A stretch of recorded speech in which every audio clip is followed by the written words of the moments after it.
Welcome back to AniFox. Today's recap is an anime called Scissor 7, a Chinese slice of life and comedy with a bunch of shonen battles thrown in for good measure. Be careful, for spoilers are ahead. It all starts with Seven daydreaming about being a professional killer. His best friend, Daibo, a sentient blue chicken, explains about the hitman rankings in the Killer League, the top 100 ranked assassins who get to charge the highest rates.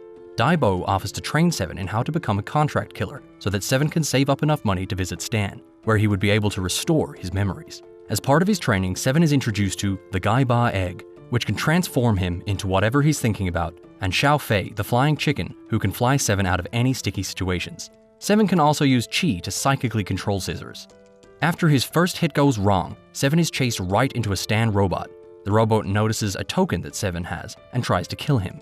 Seven is eventually saved by a woman in a mask, who asks why he has a Killer League token before being chased off when the robot self-destructs.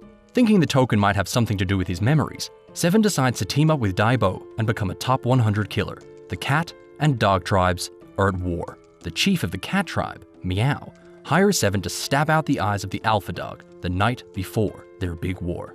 Seven disguises himself as a dog and walks straight into the dog's main base. He walks into the alpha dog's throne room where he is stopped by the guards and questioned. Unfortunately, the fake name he uses, Mad Bark, is the alpha dog's name, so his disguise is ruined. Seven changes back into a human and he and Mad Bark begin to fight. Scissors to guitar, but Mad Bark gets the upper hand. Luckily, he hits Seven hard enough in the head to give him a bit of his memory back, which gives Seven just enough Qi control to smash Mad Bark's guitar. Mad Bark tells the story of how he and Meow met, and it turns out they were lovers, but he left because cats and dogs can't breed. Seven tells him that he needs to tell Meow why he left, or she'll keep sending people to stab out his eyes. Mad Bark goes to Meow and sings a song explaining why he left, and he and Meow reconcile. Mad Bark tells Meow that they need to call off the cat and dog war before it starts, but their reunion is interrupted when Mad Bark is attacked by the woman in the mask. Meow manages to save him and tells him that the woman is Killer 13, 37th in the Killer League. Meow calls the cat troops to kill 13, but 13 has no problem in killing all of them. It turns out that Mad Bark is actually Seven in disguise, and he runs away. 13 gives chase. She catches up with Seven, who turns back into himself, but she tries to kill him. Xiao Fei manages to get Seven out of there, but 13 uses poisoned throwing stars, which hit both Seven and Xiao Fei. Seven uses Qi from the floor and manages to shatter 13's mask with his scissors, but this only makes her vow to kill him because he's seen her face. Seven splits the scissors in half and controls both, but 13 deflects both and moves in for the kill. Seven avoids the killing blow by kissing her, which makes her even angrier, but then her sword is broken by an incredibly muscular arm. It turns out it's Xiao Fei, who was made so angry that he grew a super swole body. He lands one punch on 13 before the remainder of the cat army show up, forcing her to retreat. The head of the Island Purity Council asks Seven to assassinate the pervert who collects women's underwear and is making the island less pure. Seven turns into a pair of women's underwear in the street and is picked up by the pervert. He doesn't get an actual name, who takes Seven home and hangs him on the wall as part of his collection. Before Seven can finish the assassination, the Island Purity Council turn up. They threaten to burn down the house and kill the pervert, who doesn't understand why they want to destroy his collection. He's never stolen any underwear, and it's all unworn. The council doesn't care and throws a lit torch into his house, which is put out by Seven. The head of the council tells Seven that she didn't think he could do the job and they planted a tracker on him to find the pervert's house. Seven decides to fight the council to protect the pervert's right to collect what he wants to, but this doesn't go well, as two of the members prove to be more than a match for Seven. Seven manages to exploit the council members' weaknesses by shortening one's dress and smashing one's glasses. This leaves just the head of the council, which still proves to be more of a match for Seven on her own because of her large amount of Qi. Seven uses a move that we don't see. It implies that he flashes the women on the council, which causes all of the council members to run away. The pervert thanks Seven as he pulls his shorts back up. Episode 5. Assassinating a Domineering Granny. An old woman called Granny Chen is selling oranges in the street. This is the cover for a scam which Seven sees while disguised as a cardboard box. He starts following her down the street but she decides to take the box and put 7 in her bag. Chen goes to pick her grandson up from school, and while she's waiting at the gate, 7 tries to assassinate her, but is stopped by a dog chewing on the bag. 7 turns back into himself, ripping the bag and causing Chen to stab him twice with her hairpin as a punishment. He tries to kill her with the cheese scissors, but she pulls him in front of the blade, and 7 decides to run off. Just then, the school bell goes, and Chen's grandson turns up. He has a terrible haircut, and tells Chen that he got the haircut from 7. 7 realizes that the person who hired him is Chen's own son. Chen, in a rage about her grandson's hair, rips off her clothes to reveal a dominatrix outfit and uses the whip to beat 7 senseless. Dai Bo, sick of the bad job 7 is doing as an assassin, fires a crossbow at the grandson and Chen dives in front of the bolts. 7 doesn't like the underhand tactics and uses cheese scissors to destroy the bolts before they can kill Chen. 7 gets into an argument with Dai Bo about the lack of money coming in from the hitman jobs. Episode 6. Assassinating a pretty girl. 7 tries to kill a girl on a pier, and she convinces him to help her finish her bucket list before he kills her. The list is full of things like eating in a Michelin star restaurant and riding a lion. The two of them make their way through the list and start having more and more fun. When they get to the last item on the list, skydiving, 7 gets Xiao Fei to carry them into space, and then drops the girl. Xiao Fei ends up dropping 7 as well, so he turns into a giant paper aeroplane and saves himself and the girl. The girl tells 7 that she doesn't want to die, but that she will anyway. She pulls off a wig. Chemotherapy has caused her hair to fall out. She tells 7 that she hired him because she has cancer and that being assassinated sounds so much cooler than dying in a hospital. 7 refuses to assassinate her, but tells her that he's keeping the money to send her to a great doctor that he knows. 7 and Dai Bo are selling coconuts on the beach because 7 has failed every one of his assassination missions. Dai Bo gets a call from an old man in the Coast Guard that there is a mission for 7. There are 3 submarines on their way to invade the island. 7 needs to infiltrate the biggest of the 3 and assassinate the captain. 7 transforms into a fish to infiltrate the submarine, where a fight erupts between some pirates until the captain shows up. 7 turns back into a human, but Captain Jack beats him in a sword fight. Recognizing 7, Captain Jack has a flashback to a duel they had on the roof of a stand building. 7 nearly killed Jack and left him with a scar across his chest. Jack decides they can't be the same person, because 7 is so much weaker than the man he dueled. 7 tries to break the submarine window to kill all of the pirates. It doesn't work and 7 injures himself, but Jack is so impressed with the attempt that he challenges 7 to a game. If 7 can make Jack move 1 foot, the island will be spared. 7 throws an egg into the face of one of the pirates, and while Jack is looking, 7 sneaks over and stands right in front of him. When Jack turns back, the shock causes him to take a step back. Jack says he never planned on invading the island, and leaves. A woman hires 7 to cut off her husband's little friend because he keeps having affairs. When 7 finds the target on a dock, he has a bodyguard with him. 7 tries to sneak past the bodyguard disguised as a crab and a rubber duck, but the bodyguard keeps throwing 7 back into the sea, where 7 gets eaten by a narwhal. Turning back into a human, 7 knocks out the narwhal and makes it back to the dock, but as he's about to finish his contract, a wave knocks his scissors out of his hand. He's spotted by the bodyguard, who tells 7 that his name is Da Chun. 7 tries to assassinate Da Chun using cheese scissors, but the narwhal comes from nowhere and eats the scissors. Da Chun pulls a gun on 7, but 7 convinces him to have a Hollywood-style battle instead, which means they both punch each other in turns until one falls down. This fight continues until the target turns up. 7 abandons the fight to try and finish his contract, but Da Chun gets him in the unbreakable, good as gold 7-day lock. This move can't be undone for 7 days, so 7 has to go about his day-to-day life with Da Chun attached to his back. During a walk, 13 attacks 7, but thanks to Da Chun's rock-hard body, she can't land a hit. When one of her throwing stars rebounds and shatters her mask, she runs off. 7 and Da Chun are having a heart-to-heart about why they both picked their professions, when a missile comes flying towards them. Realizing there's no way for both of them to get to safety, Da Chun manages to undo the 7-day lock and kicks 7 to safety, taking the full blast of the missile. A Stan sphere and robot rise out of the sea and see 7. Da Chun's unconscious body is saved from the sea by Swole Xiao Fei, but he was supposed to rescue 7.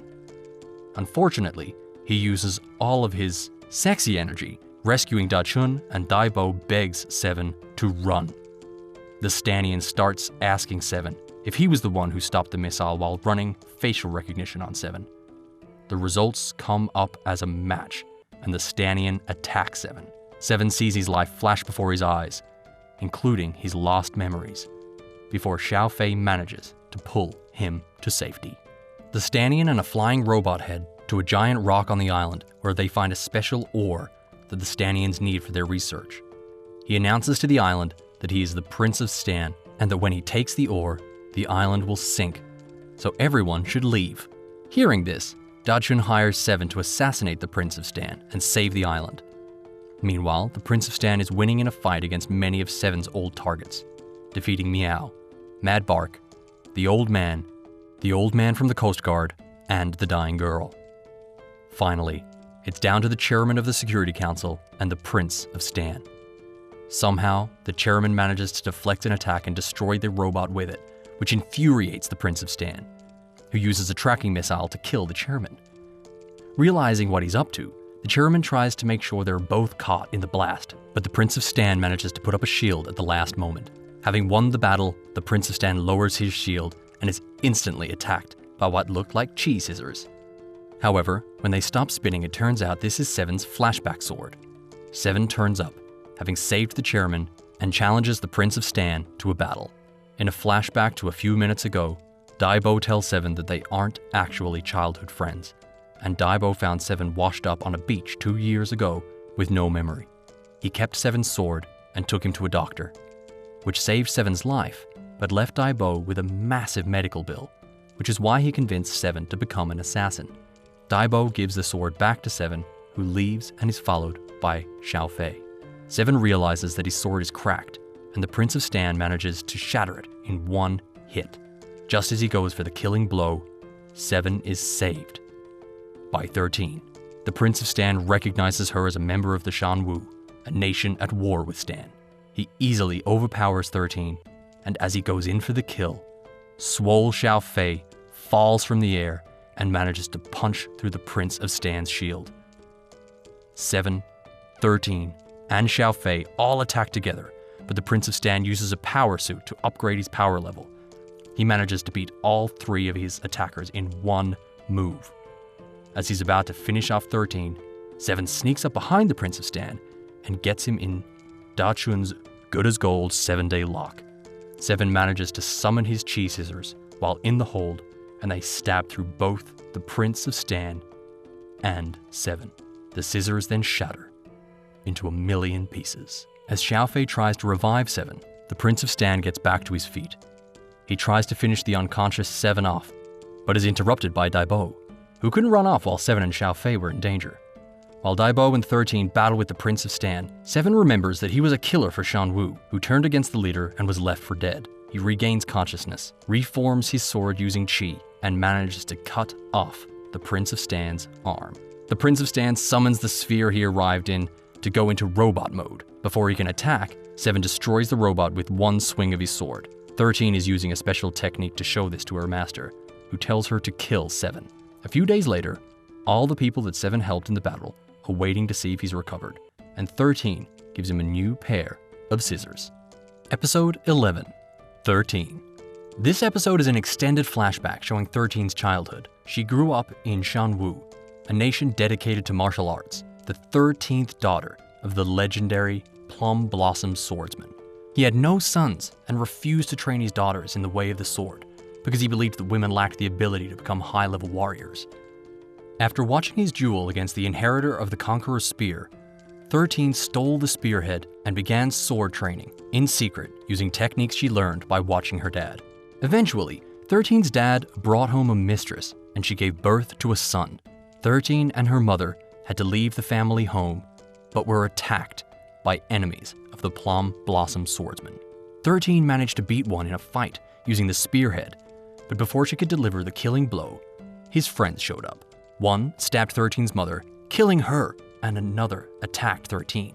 Just as she was about to be killed, a mysterious man in a mask showed up and killed all of the bandits. 13 asked him to train her so she could get revenge on her father, and the man agreed.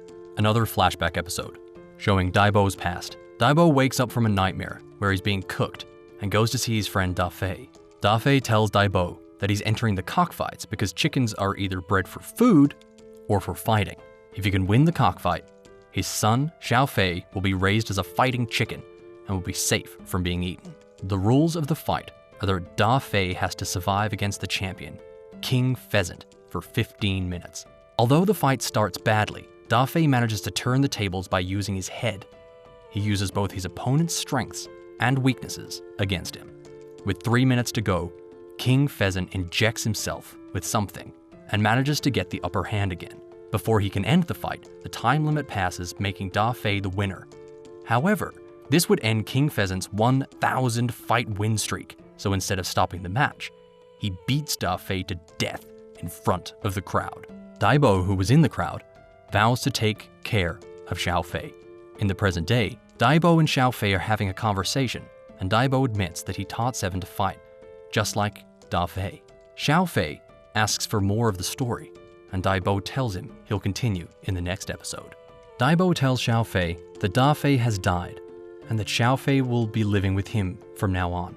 Daibo then signs up to become a fighting chicken and vows to kill King Pheasant.